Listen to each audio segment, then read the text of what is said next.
రాష్ట్రంలో వ్యవసాయ భూమి ఉన్న రైతులకు ఏదో ఒక పథకం ప్రభుత్వం నుంచి అందుతోంది. భూమి లేని వ్యవసాయ కూలీలకు ఏ సాయమూ అందడం లేదు. కేంద్ర ప్రభుత్వానికి చెందిన ఉపాధి హామీ పథకంతో కౌలు రైతులు, వ్యవసాయ కూలీలు లబ్ధి పొందుతున్నారు.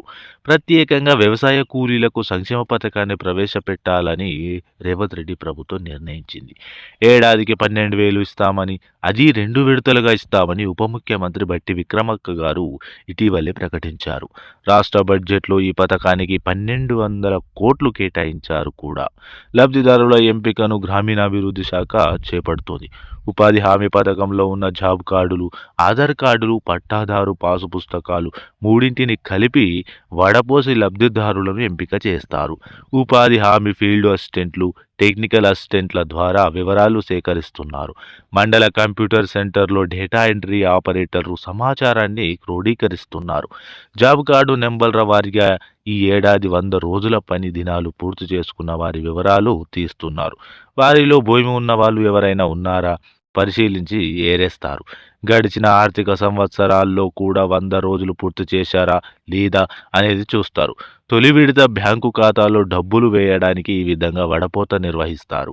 ఇదే పద్ధతిలో 90 రోజులు, 80 రోజులు, 70 రోజులు ఇలా అవరోహణ క్రమంలో ఎక్కువ పని దినాలు పూర్తి చేసిన వారి జాబితాలు విడివిడిగా రూపొందిస్తారు. విడతల వారీగా చెల్లింపులు చేస్తారు. 15 లక్షల మంది వ్యవసాయ కూలీలకు ఆర్థిక భరోసా కల్పిస్తామని ఇటీవల రెవెన్యూ మంత్రి పొంగులేటి శ్రీనివాస్ గారు ప్రకటించారు.